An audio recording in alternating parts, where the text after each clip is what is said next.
Hello everybody, good morning and welcome to the United Stand. This is your latest Manchester United news and transfer news. And I tell you what, we've got a good show for you this morning. We're going to be talking about, obviously, the latest transfer news, but we're going to take a little bit look at a longer transfer news, which is looking towards next season and Erling Haaland. Some interesting developments around that and Manchester United. We'll delve into that in a few minutes' time, but let's hit you with, not literally, I don't want to physically hit you, that's violence. We're not looking at that. I want to hit you between the eyes with some fantastic Manchester United transfer news that gets you excited and motivated for a big season ahead. And I tell you what, I'm feeling motivated and excited about this season ahead. I think that maybe last night I was a bit,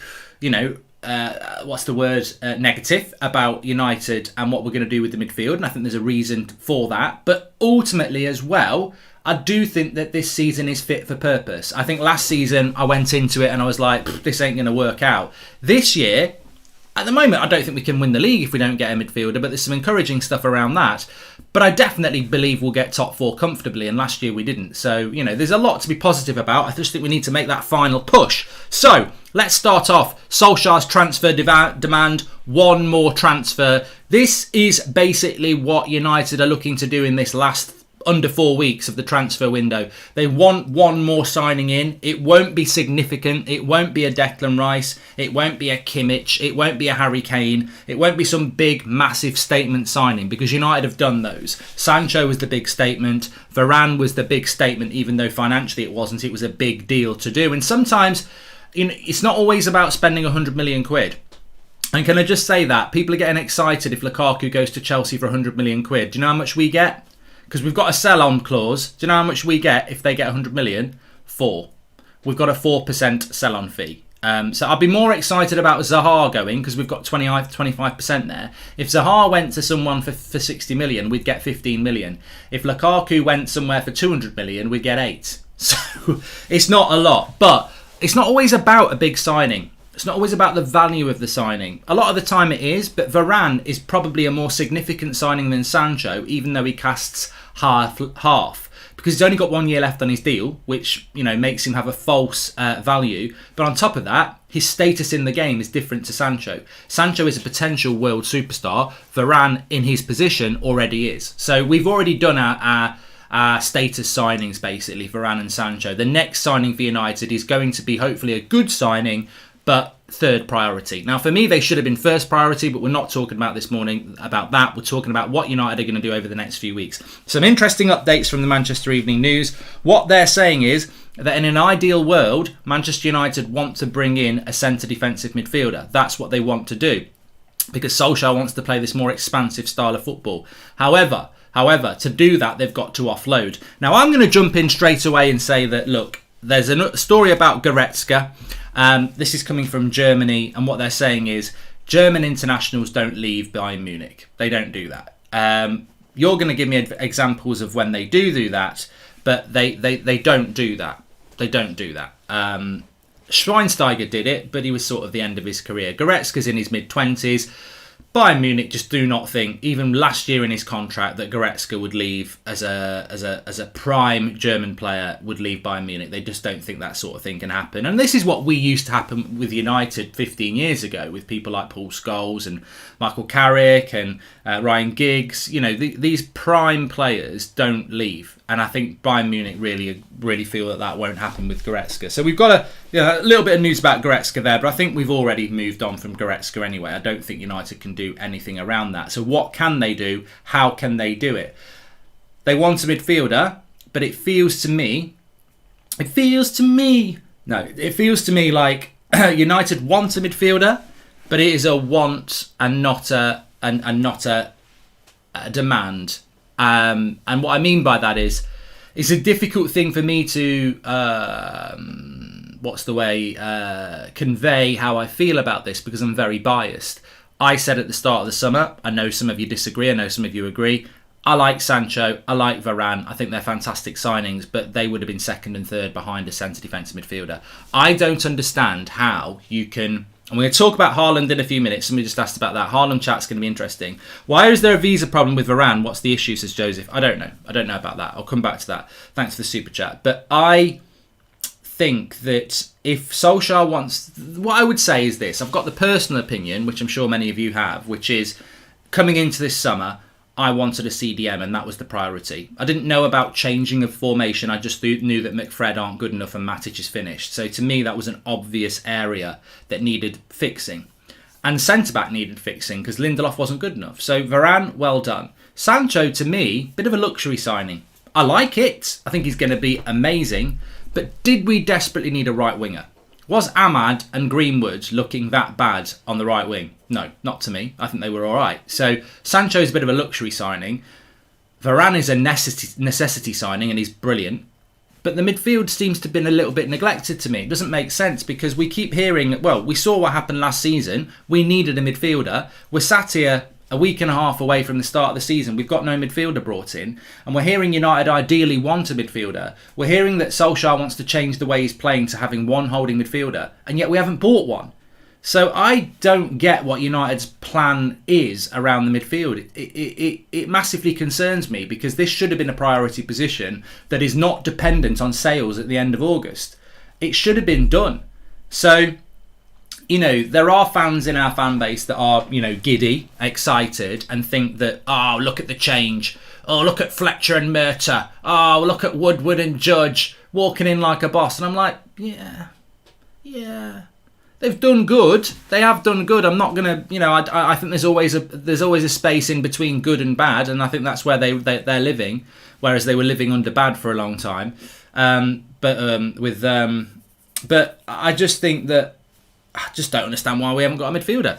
Sancho and Varane 115 million total. Lukaku 130 million business, says Jonas. Wow, I don't get the trumpet out for transfer business. In fact, I can't stand that sort of a debate. Ooh, 100 million, 130 million for Lukaku, and we got Varane and Sancho for cheaper. And Chelsea are there going, yeah, we've got a Champions League, swivel on it. You know, who wants to win the transfer market cup? Like, you want to win on the pitch. And also, Varane's got 1 year left on his deal. Lukaku, Inter don't want to sell. That, to be honest with you, I'd rather be Chelsea in that situation. Oh, we've got Sancho and Varane for cheaper than Lukaku. They've won the bloody Champions League. And what their board is doing is they're saying, United wouldn't go for Lukaku because Inter say he's not for sale, we walk away. Inter say Lukaku's not for sale, Chelsea go, here's the money. You know, so I don't think we've won anything there. Yo says, disagree with your Sancho opinion. Sancho balances our attack, brings more creativity and decreases Bruno's workload. Good show though, says Yo. Well, it's all about disagreeing, mate. I ain't got a problem with that. And I think we'll finish higher than United as we've got somebody I've never heard of. Martinez you haven't got. Maddison you haven't got. Also, Ben White, after watching a few videos, is better than Maguire. He's more mobile. Zane, did you even go to bed till last night, or did you just stick on the whiskey? Leon Goretzka has stalemate with Bayern. Can we get Goretzka? No, we've spoken about that, United voice. I don't think that can happen, and it certainly wouldn't happen until next summer. So, let me give you the latest then. So, Manchester Evening News are saying that Manchester United want a midfielder, but need to offload somebody first, and that things can change. With regards to selling players, because this is where we're being pushed here at the moment, we can talk about... I can give you an update on Camavinga. Not made his mind up. Camavinga's not made his mind up. Could happen towards the end of the transfer window. Very cheap at about 30 million quid. Not made his mind up. Goretzka, not going to make his mind up. Probably going to sign a new contract at Bayern Munich. Ruben Neves will be a Wolves player next season unless somebody offers 35 to 40 million quid. That can be done. Saúl Ñíguez can be done for about the same price. So Declan Rice, 80 million, you'll get him. Basuma, 40 million, you'll get him. So there's options for Manchester United, probably more around Neves, Saúl Ñíguez, Basuma. Those three for 40 million quid are available, and United can do those deals. That's the update. But there's no point in getting excited about those players because the club are making it very clear they've got to sell to buy. Which goes back to what I said before. If you've got to sell to buy, how low down is a midfielder in United's priority this summer? Because it should have been un numero uno, which is number one. Number one priority for me. It's clearly not even a massive priority if they're going, yeah, that's a nice to have if we can sell this. You know, it's it's not the priority it needs to be. I hope we're still going to get it. I challenged them with Varane. I'm sure many of you did. When the Varane news started, I was like, we can't do that deal. I challenged you to do it, and they did it. Well, I challenge you again. Get a midfielder in and let's get serious about next season. Because we ain't serious about next season with Varane and Sancho. And people will say that's stupid, but like the midfield is Bagel FC. It's the mint with a hole. There's nothing there. You know, we've got to improve that midfield. And most important of all, I think when we talk about the midfield, and I'll talk about who we can sell and the latest around that, and I do want to talk about Haaland as well. But when we talk about the midfield, we probably do dwell on McFred and Matic a bit much. Seems to be that the training staff look at our defensive midfield as a utility. No need to splash on a position that historically is just tackling and breaking up the play. Football has moved on though, says Sam. Hi Mark, if you were United, what would your ideal transfer window be and where do you think we could come in the league, says Corey. I would get rid of Matic right now, Lingard right now, and Pereira right now, and I would buy a SOLSKJAER'S or a Bissouma or a Ruben Neves, and I think the team would be revolutionised by that one signing and removal of those players to cover it. With what we've got, I'd expect a title challenge. If we don't buy a CDM, I'd rather see Pogba and Donny van der Beek in the pivot, says Joseph, and before McFred. I can't take another season of McFred. Lovely lead-in. Thanks for the super chats there. I just want to give you my opinion on the midfield here, because I think what we talk about with our midfield, and hopefully this will be a bit of a nugget of information. What we talk about with our midfield, and I do it as well, we need a midfielder. McFred aren't good enough. We all know that. As a pair, they're not good enough. Individually, I don't think they are good enough to hold the midfield on their own. And as a pair, they're too negative. They're not good enough on the ball. So McFred, we know, aren't good enough. Matic is past it, because why would you pick McFred ahead of Matic? He's the best holding midfielder we've got. You don't pick Matic because he's past it, and we've seen that ourselves. So those three get a lot of the stick because we need a midfielder because those three aren't good enough. I agree with that. But probably the more important reason we need a midfielder is because we've got Paul Pogba and Donny van der Beek, who we can't play in the midfield, because to play them in the midfield, we need somebody who can hold the midfield. The reason we see Pogba on the left and Donny on the bench is because those two players at Manchester City or Chelsea would play in the midfield. The pivot, if you want to call it a pivot, they'd play in the midfield. If Pogba was at Chelsea, he'd play next to Kante or Jorginho, maybe even a Kovacic. If De Bruyne, if Van der Beek was at Man City, he'd play next to a Rodri or a Fernandinho, and it would work. We don't have a Jorginho, a Kante, a Rodri or Fernandinho type. So we don't play Pogba and Van der Beek. So you can focus on McTominay and Fred and Matic. And yeah, I don't like those players in the midfield at all. But the most important reason we need a midfielder is to allow us to play Pogba or Donny next to them. In the current guise, we don't have the player that allows us to play Pogba and Donny or Donny in the right way. And people will say, well, we've played Pogba with Fred, we've played Pogba with McTominay. We have done. But Pogba himself has spoken vocally about how defensive he has to be. That he has to play very defensive when he plays with Fred or McTominay, because that's what he's told to do. He doesn't have the freedom he'd get if we had a proper holding midfielder. So for me, the holding midfielder is, 100% McFred and Matic aren't good enough. But nobody can play with Pogba or Van der Beek out of those three. We need a midfielder that allows us to be able to play a midfield of Ruben Neves, Van der Beek, Bruno, or SOLSKJAER'S, Pogba, Bruno. That's why we need a holding midfielder. Doesn't United get 40 to 45 million from Inter? There is your midfield. Sell the Deadwood for Glazers next dividends. We're owed money, Kevin, from Inter, but I don't think we can use it in our transfer budget now, because if you think about it, United aren't going to use that 45 million as a bonus. That was always coming in. That was always on the books. Whether Inter have been late paying it or not, it will already be in our books.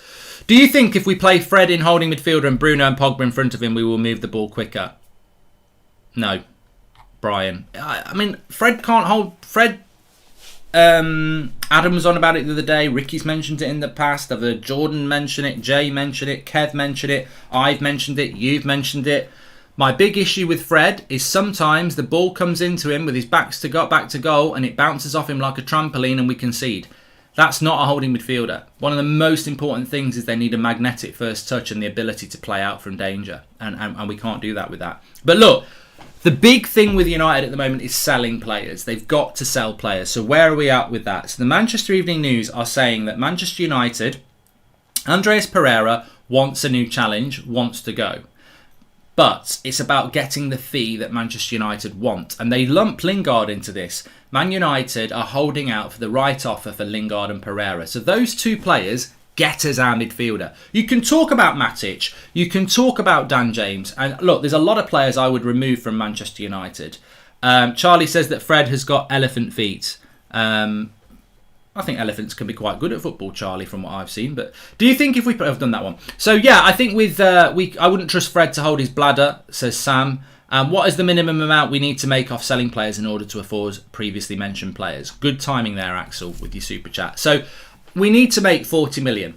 We'll make 40 million from Pereira and Lingard, there or thereabouts. And I would still sell Matic as well. But we will make the midfield money from Lingard and Pereira. That's the bottom line. Whether you want different combinations or not, the reality is we will make the money from Pereira and Lingard. Lingard, 25 million. Pereira, 10. 35 million, that'll be enough for a midfielder. It will. We'll get somebody for around that with a little bit add-on, you know. We've got loan fees coming in as well.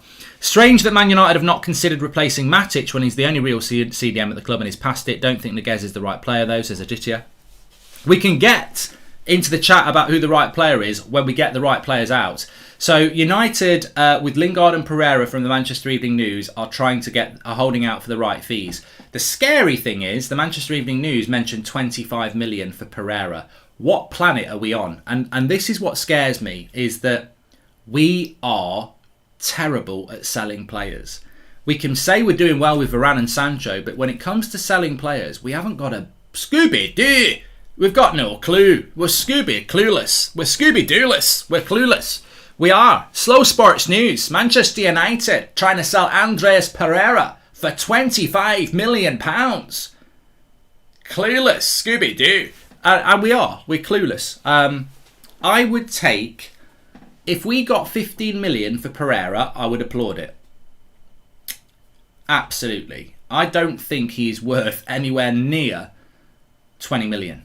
So we need to lower our expectations. And you've got to say, look, it's paper talk, but it's the second time in a week I've heard that we want around 20 million for Pereira. Based on what? Pre-season Perlo? Like, no. He's a warm-up act. Like, I don't even know what level he plays at. I don't know that there's a Premier League club he would start for. And I don't think he would start for Norwich. I don't. So I don't think Pereira and 20 million go together that well. 15 million, maybe. 10, realistically. 25 for Lingard, 10 for Pereira, you're done. And don't start thinking that Jesse Lingard's worth 30 million. What a joke. 1 year left on his contract, 28 years of age. Exactly the same as Varane's situation. We got Varane for 34 and we think we can sell Lingard for 30. You are having a laugh. 25 for Lingard is a fair price. 10 for Pereira, 35 million, get a midfielder. It's as simple as that. United need to get realistic and stop pissing about trying to push stupid prices that we're never going to get. And what we don't want to end up is with no midfielder because we got stupid on sales. And let's be honest, if we don't get a midfielder, this will leave a sour taste in the end of a good transfer window, because we all know you can raise 40 million quid very easily, and we haven't done it. Look, we're not even talking about it, but one of our goalkeepers could have been sold for 40 million. We could have done that, and we're still sat with two goalkeepers. So to fail at this late stage of the transfer window would be really frustrating. We can raise 40 million very, very, very easily. We need to do it. Did United have a sell-on fee for Lukaku? Plus they owe us approximately 40 million. Right, Samir, let's hit in on this Lukaku thing. The sell-on fee is 4%. 4 million quid from 100 million pounds. So forget that. That's nothing. And owing us money is so annoying that people think this is going to give us money to buy a midfielder. We are a bank. We're not a football club. Manchester United is a business. We're not a football club under the Glazers. Do you think we run our football club in a way that... Look, we're owed 40 million by Inter and United go, oh, we forgot about that 40 million. We could use it towards a midfielder. God, they count the pennies at this football club. That is not money coming in for us to use for a midfielder. The way a bank is run is that they can project and see their incomings for the next 10 years, not let alone the bloody forget 40 million that Inter owe us. That money that Inter owe us for Lukaku, 40 million, is not money that's going to come in and go, oh, that's extra, let's buy a midfielder. That will be money that we knew was coming in All right, it might be late, it's a debt, but it's still going to be in the books. It'll be factored in to every bloody quarter or shareholders meeting, prediction, projection, ever. That 40 million is not coming in and going, oh, let's buy a midfielder with it. No, that is not going to help us. We're going to have to sell. Morning, Mark. Is it difficult to sell players because Glazers take a percentage of it? Well, that's speculative, Mikhail Rach. I can't talk about that. I don't know about that. What I want to talk about next is, well, just very quickly, Trippier. I'm bored of this. Nigel, thank you very much. Says I love the show. You deserve all you get. Look, I know people say I've been a bit moody the last couple of days. I'm a bit tired, but also I think it's not because I'm tired that I've been a bit bitey. I'm being a bit bitey because I feel that if you've been watching this show for any period of time, you'll know this is what I'm like. Sometimes I'm happy Mark, sometimes I'm moody Mark, and sometimes I'm bitey Mark. I am in a good mood, but I'm also aware that we are a week and a half out from the end of the start of the season. We are less than 4 weeks from the end of the transfer window. When it hits September the 2nd, we'll have played 3 games and we won't be able to do anything in the market anymore. So I'm like, this is the final push. I feel that some people in our final base, our fan base, they're sat on the sun lounger, cigar or fake cigar, and they're chilling. They're chilling out. You know, they're like, yeah, we got Varane, we got Sancho, let's see what happens. And I'm like, no, now's the time to go to work. Now's the time to see this through. There's no point running a race really well and then not getting over the line. For me, the midfielder gets you over the line. For me, removing a couple of players gets us over the line. For me, starting the season well gets us over the line. I feel pumped. I feel ready. I feel like let's move. Let's go. And I feel like maybe some people are getting a little bit like, everything's fine. I think that, you know, is pre-season as good as it needs to be? We're going to find out against Leeds. As I said yesterday, or somebody told us last night, Leeds have been using a lot of first-team players in their games, their pre-season games. In fact, just before we talk about Haaland, let's have a little chat about that. But Trippier, for me, Trippier is a little bit like Dean Henderson. I like him, but he's not really a player that I'm massively excited about getting. Now, Leeds are playing Ajax today at... well, it says 1 o'clock and 7:15, but they're playing Ajax. They've got Villarreal at the weekend. So Leeds are playing loads of games. They've played, last Wednesday, they played Blackburn Rovers. Okay. On the Friday, they played Fleetwood. They played Real Betis on Saturday. So Leeds are playing more games than us. They're playing Ajax today. They've got Villarreal on Saturday. They're playing a lot more games than us. I'm worried about the fitness levels that Leeds might have over us going into the season. Villarreal, Betis, you know, Ajax, they're getting their pre-season in. And as somebody said last night, these pre-season games for Leeds, they've got a lot of first-team players playing. So fitness levels, they could be better than us. And I'm worried. I'm worried about this. Are we playing any behind closed-door games? Or what is our preparation for the start of the season? Because it just looks a little bit lethargic. And if we get beat by Leeds on the opening game of the season, that's on Solskjaer and the coaches. You can't, you know, the definition of insanity is doing the same thing again. Palace caught us cold last year and we were probably unfairly disadvantaged because everyone else had a couple of weeks extra over us. But this year, we're in the same boat as everybody. Where is the pre-season? Are we ready for that game against Leeds? And if they are all over us, because we know Leeds like to press, if they're all over us and we don't win that game, we're going to be looking back at now and going, look, we were right. We've got depth in every position apart from CDM, says Steve Locke. And Mark, I'm really worried about our start of the season. I feel this pre-season is even worse than last year. Again, no time to implement what Ollie wants, says Sheikh. I do think that we've just got to beat Leeds. And I do think that, well, we'll talk about it over the next few days and next week as well. I think Leeds, we're going to just play the same way as last year because I agree with you, Sheikh. There's absolutely no time to implement anything new. I mean, we barely got... I mean, he's not even a bloody United player yet, Varane. Is he not even in the country yet? It's Wednesday. Where is he? And he's got to... he can't have his medical till the weekend, apparently. So, I don't know. I don't know what's going on. I just hope he's training hard wherever he is because we need Varane for that game. Bamford attaching himself to Lindelof worries me. because he's good in the air. Can't bring back the chart show, Joe, until we start the season. Please smash a like on the video. Right, let's talk about Erling Haaland. I want to bring Erling Haaland in here because there is a growing... I'm going to make a prediction here. There is a growing confidence that Manchester United are going to sign Erling Haaland next year. I'm going to give you a prediction here. I'm going to give you a glimpse into the future. Manchester United will be heavily linked with Erling Haaland for most of next season if he stays at Dortmund this summer. So this is where we're going. This is where it's going to go, right? Everybody is like, oh, Chelsea are getting Lukaku, Man City are getting Kane. That gives us a clear run at Haaland. Real Madrid and Barcelona can't afford him. PSG, well, if they get rid of Mbappe, they can afford him, but would he want to go to PSG? He ain't going to go to Italy, they can't afford him. Therefore, there's only one club he can come to, that's Man United. We're getting Haaland next summer. And I'm like, oh my God, the hype is real. This is where we're going, isn't it? All next season we're going to be, we're getting Haaland, we're getting Haaland, we're getting Haaland. And I'm like, you know what? How thick are we as a fan base? We can't even keep Paul Pogba. And we think we're getting Erling Haaland. They've got the same agent.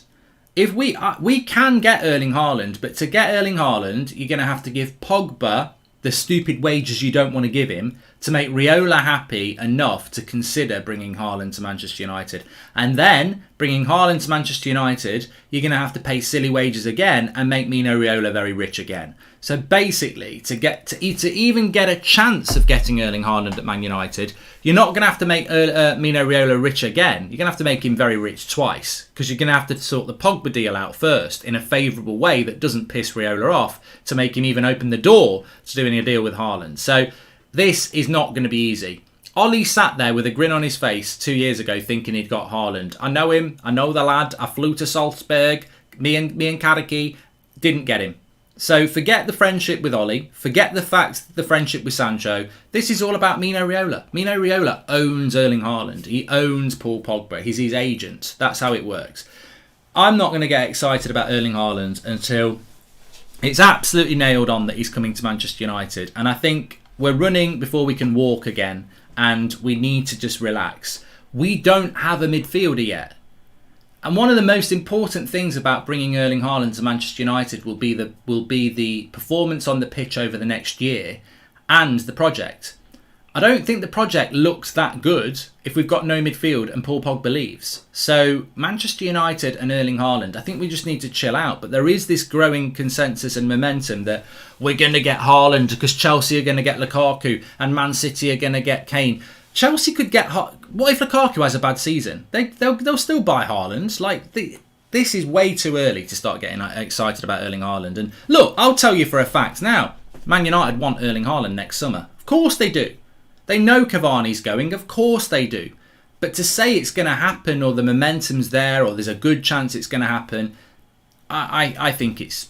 You may as well say we've got a good chance of getting Neymar. It's a very, very difficult deal to do, and it's made all the more difficult by the relationship we have with Mino Raiola.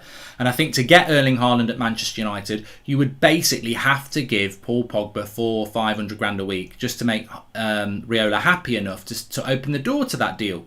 And even if we did get Haaland, he would only be here for 3 years. He's barely been at Dortmund before he starts talking about his next deal. Comes to United, starts scoring goals, talks about his next deal. I like Haaland, but it's like, I think we need to wake up and smell the coffee as to the world that Mino Raiola is creating around football. It's about individualism. We've seen this. Pogba FC. You'll see it with Haaland FC. You get it with Neymar FC. You even get it with Mourinho FC. This is the world that's being created by Mino Raiola and other agents. It's about the footballer. Footballers are becoming clubs and clubs are becoming vehicles. Haaland went from Mulder to Salzburg to Dortmund to Manchester United to Madrid to somewhere else. He's not a long-term player. He is a brand and he will use us as a brand because that's the plan that Mino Raiola has. Donnarumma won't stay at PSG forever. PSG benefit from getting Donnarumma from Milan on a free contract. He'll run the next one down and probably go Barcelona and then maybe Man City. And this is what's going to happen. Mark, with Maddison going to Arsenal, do you think there is a deal for Ndidi with Lingard going the other way considering Leicester have Samari? No, Lachlan. No, I don't. What does it say about the player who has Raiola as his agent? Are they not mercenaries already? Says Abhijit. Look, I've always said this about Mino Raiola. Very, very easy to be critical of him, but at least he's quite public in what he does. Who's the worst agent? Mino Raiola, who's public about what he's trying to do, or 4 or 5 other agents who we don't even know their names but are doing exactly the same, they're just not public about it. Mino Raiola is always public enemy number 1 as an agent because he's very public in what he does, but there's plenty of other agents doing this quietly. So it is worrying about what's happening in football, and for me, my ideal situation is that we don't sign Erling Haaland, and I'll tell you for why. I would like Manchester United this season to see Mason Greenwood develop as the number 9 I believe he can be, so that when Cavani leaves, we go with Mason Greenwood, because there is a player that can be our number 9 for the next 10 years. There is a player that can fit in with what we love about football.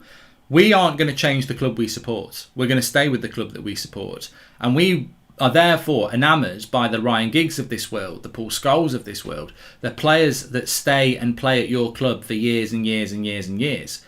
I don't think football's going to be like that very much, but it will be like that with the players like Mason Greenwood. So for me, I hope Mason Greenwood eclipses Erling Haaland. I want Mason Greenwood to compete with Erling Haaland and be in the same conversation as Erling Haaland as one of the best number 9s in the world, because then we don't need to buy Erling Haaland. For me, if Mason Greenwood has the potential talent to be better than Erling Haaland, why do you want Erling Haaland? Erling Haaland will cost a lot of money, destabilise the wage structure, come in for 3 years and piss off. Mason Greenwood is already at the club. He's not going to destabilise the wage structure. He loves the club. He's part of the club, and he could be here for 10 years. For me, hopefully, I'm not saying it's going to happen, but hopefully Mason Greenwood becomes our number 9, because that suits us as United far more than a player that will come in for 3 years, users, be talking about leaving after the first year, and Raiola owns them. So that's what I would rather see. I want Mason Greenwood to be our future, not Erling Haaland. And financially, it puts us in a better position. Andre makes a good point though. What if Mason isn't good enough? Are we going to pretend he's just because we used to love Scholes and Giggs? Andre, you need to open your ears up. I didn't actually say Mason Greenwood's going to be better than that. I said my hope is that Mason Greenwood will do that. Depends on whether Ollie will trust him enough to give him the opportunities this season as a number 9. Depends on Mason Greenwood himself developing and fulfilling the talent that he has. But I don't say generational talent lightly. And I know a lot of people use that statement now, but we started using that way before anybody else. Generational talent was something we were using on United Stand 18 months ago. And it gets used more and more because it's accurate. He is a generational talent. But generational talent isn't a world-class player. You've got to move from that to that. And I'm totally aware that that might not happen. But ideally, that's what happens, because I don't really like United spending 80, 90 million pounds on players. We do need to do it. 100%, we haven't got the players coming through to occupy the holes that we have. But I want to get to that point, and I think I look up front and think, yeah, it'd be nice to bring in an Erling Haaland or maybe even a Harry Kane. But I think there is a player there in Mason Greenwood that could be fantastic. And look, we might get really lucky. Joe Hugel, Charlie McNeil from the youth setup, they could come through and start, being the next Greenwood when Greenwood becomes the established player. So look, there's a lot to hope for, but Solskjaer's got to give them the opportunities. Too much hope and investment, players and managers usually results in overrating them massively, says Andre. But Andre, I don't really understand where you're coming from. I think Andre needs booing here. What are you trying to say, Andre? I don't really understand where you're coming at here. I mean, if you're talking about a Show Retire or a Jesse Lingard or or somebody where we just Lingard's not really fulfilled the talent. Show Retire, maybe he will, maybe he won't. Hopefully he will. We're not talking about that type of a player. In Mason Greenwood, we're talking about a player that's special. We're not putting too much pressure on him. We're not putting too much hope on him. We're talking about a player that would break into any Premier League side. Like, even Mourinho would pick him. He's very special. He's a generational talent. Now, whether he fulfills that talent or not, many things, injury, loss of form, loads of things can go wrong. But to start talking about it like we're overhyping him, you're talking out your arse, mate. And it stinks. I don't know what you're talking about. Like, we're not talking about a speculative hope player. We're talking about Mason Greenwood, who we've seen in a United shirt for 2.5 years. It's not a leap of faith to say that he could be one of the world's best players and a very, very, very, very top class number 9. Might not happen, I get that, but you're talking like it's bloody, I don't know, somebody we've never seen play before. I don't care whether you think Saka's better than Greenwood. I couldn't give a shit whether you think Saka's better than Greenwood. Why don't you piss off and watch AFTV? Mark, you and the English media dangerously overhype Greenwood. Well, I don't overhype Greenwood. I'm comfortable in this seat, not only because it's fused and built around my lower back issue, but I'm also comfortable in this seat because I sit on this seat knowing full well that Mason Greenwood is without shadow of a doubt the best talent we've had at Manchester United since the class of 92. So for me, Mason Greenwood is the best player I've seen come through our youth system in 30 years. Fact. So I don't use those words lightly. I don't say generational talent lightly. I don't. And look, Ricky's back on Sunday. He's not a big fan of Greenwood. So, you know, it's not like I'm ramming it down your throat. Greenwood's the best thing since sliced bread. I accept that there is doubters out there, but I sit on this chair very, very comfortable, in my opinion, on Mason Greenwood. And if you're asking me, why is Mark angry today? I'm not angry today. I've been like this for the last few days. You know what it is? I'm not angry. I'm not happy. I'm bitey because we're getting. I don't know why nobody else gets like this. I don't understand it. I get like this every year. We are getting very close to the start of the season. We are getting very close to the end of the transfer window, and I just feel it's gone a little bit lethargic, a little bit lazy in the fan base and in the club. Like I'm getting ready to war. I'm getting ready for war. I've got my shield. I've got my He-Man sword. I'm ready. I've got my guns out. But I'm ready to go. I'm ready. Like Man City and Chelsea, they're getting ready. Liverpool are getting ready. They know what to do. We need to be ready. What the hell is going on with our pre-season? Why are we not arranging games? Leeds have played 4 fucking games before we play them in 2 weeks. We've not played 1 yet. What's going on with our pre-season? What's going on in our midfield? What's going on in our fan base thinking, oh, everything will be fine? Like, why haven't we sold any beat? It's time to get bloody bitey. We need to be a bit aggressive. Come on. You know, it's a massive season. Fans back in the ground. Potential title race. Ollie's huge make or break season. Let's get going. Let's get going. And I'll argue with anybody whether I'm in a good mood, bad mood, bitey mood, lethargic mood, whatever. My dream is that Mason Greenwood becomes our number 9. I don't want to spend money on Haaland or Kane or anyone like that. I want Mason Greenwood to be our number 9. I've been watching football for 30-something years, and I know that Mason Greenwood has got the talent, build and physicality and strength and speed to be a number 9. I want to see that develop this season. And look, Solskjaer should see that because he's one of the better strikers in Premier League history. Overhyping England players suits you when you want it to, Mark. Oh, Joshua, here we go. The Prats woke up. Overhyping English players suits you when you want it to, Mark. So Joshua, why don't you actually say what you mean instead of hiding behind your keyboard? Because I'm not Mystic Meg. I can't work out what you mean in there. Overhyping English players suits you when it needs to. What a prat comment that is. I mean, you really didn't engage your brain when your fingers started typing, did you? What cryptic message is that meant to mean? Like, what is that meant to mean? I don't know what it... I overhype English players when it suits me. Oh, Luke Shaw, when everyone said he was fat and shit. Well, sit down, Joshua Harper. I was right about that one. Here's another one for you. Aaron Wan-Bissaka, English player. People say he's shit. I'm telling you he's a good player. Let's see what happens with that. So don't call me a popularist.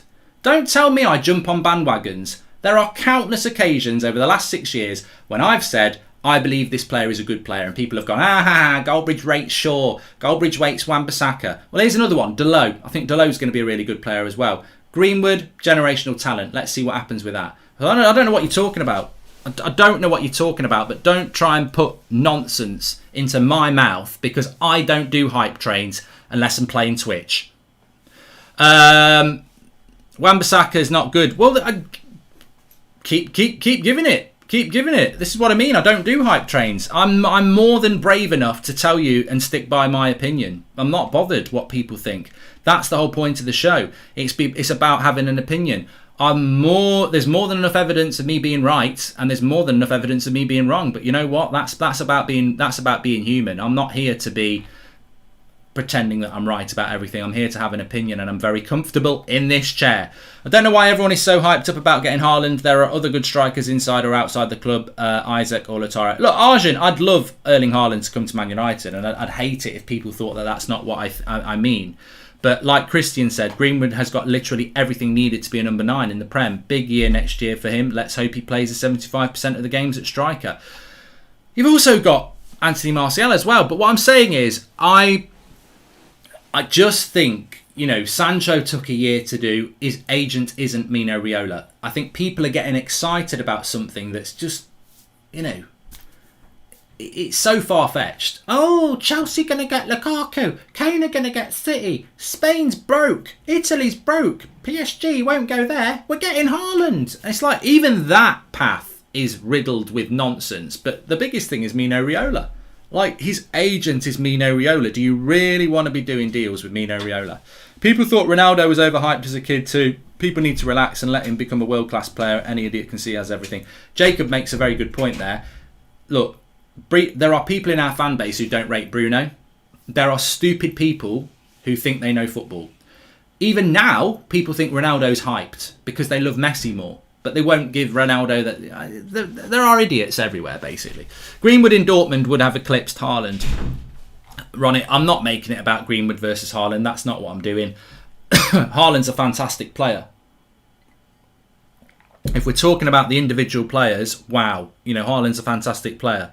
But Haaland to Man United is not what we're talking. We're not talking about Haaland the player. We're talking about Haaland to Man United. It's riddled with traps and issues. Mason Greenwood's already at the club. I would rather champion Mason Greenwood. He's got to deliver, though. He's got to deliver. But no, I mean, look, I think Mason Greenwood is a number 9 at Everton. I mean, look, sometimes you are. It's a great point. Sometimes you are hindered by being a Man United player. I've said this before. I don't think Solskjaer's record in developing youth is very good. Ooh, controversial, Karaki. Have you heard what he said about me, Karaki? Well, yeah, man, he's right, though. You know, I think that Solskjaer's record with the youth isn't as good as people think it is. He does give debuts, but he doesn't follow it up. Greenwood is the exception, but Greenwood's a generational talent. As I said, you can't not use Greenwood. I think if Greenwood was at Everton or Leicester or, you know, Aston Villa, he'd be playing up front now every game. At United, because we've got lots of talent, Greenwood has to go on the right wing, and he doesn't even start every game there. So it's amazing what Greenwood is doing at United, but I do think that sometimes it's a hindrance being at United, even though we do develop youth. He's so good, he'd be playing every game for Everton up front. I'm convinced about it. He's better than Calvert-Lewin. So, you know, one of the big things about Greenwood's development is Ollie going to pick him enough? Because I tell you what, if you are Elanga, Ahmad, Palestri, Sheretire, Hannibal, I'd be very worried about you even getting in the matchday squad, let alone getting minutes. You ain't getting on the bench this year. Dan James, Mata, Matic, Jesse, how are you even getting on the bench? So for Greenwood this year, it is all about Ollie as well. It's about whether Ollie will give him the game time as well. I'll tell you what I have realised today. Please smash a like on the video if you're watching, by the way. See if we can get to 2,000 like. We get a lot of people on this channel who are not United fans, which I take as a massive win for United, that your fan content is so shite, you have to watch a United fan channel. So very welcome. Thanks for everyone for watching. The reason I know this is because so many people are talking about Saka over Greenwood, which we don't do that sort of thing on this channel. We don't talk about, we don't do that. That should come, you know, that should be on the CBeebies channel. Saka's better than Greenwood. We've already had Martinelli's better than Greenwood. What happened to that one? Why do you have to keep changing the player? Like, why do you have to keep changing the player? It was Greenwood. Martinelli's better than Greenwood. What's happened to Martinelli? What's happened to Martinelli? Oh, he's fucking shit. He never played. Yeah, injury. Yeah. So Greenwood's better than Martinelli. Why are you changing the players? And why are you doing it anyway? I like Saka. I've always said I like Saka, but for me, they play in very different positions. Saka's never going to be a centre forward for a start, so grow up. Hi Mark, do you know when Sancho will be in training? I don't, Calden, to be honest with you. I don't, actually. I've got no idea. we'll take care of our own players, thank you, and you go and focus on trying to get angry when you lose to bloody Brentford or something like that. I am going to be on Twitch today, same sort of time, around sort of 3 o'clock. And hey, Jeremy, there's plenty more where this fire is going to come from. This isn't moodiness. This isn't angry. This isn't rudeness. This is going to war. This is what football's all about. This is about Manchester United. This is about there are battles ahead.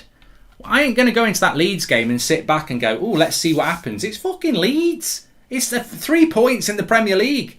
Where's the fire? Where's the fight? Where's the passion? Where's the burn? This is what I want to see. Where's the midfielder? Why are we keeping crap players at the club? Sell the deadwood, bring a midfielder in, and let's get serious about this season. As a fan base and as a club, I think we're waltzing in.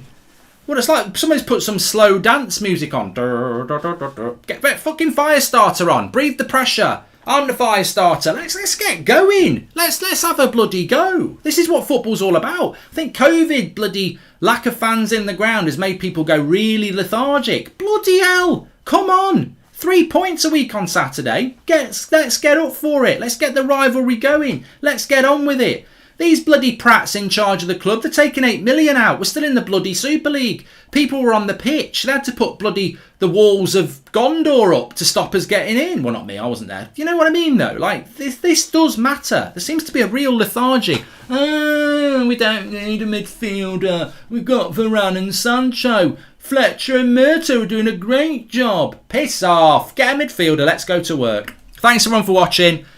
Take care. Stay safe. I'll speak to you soon.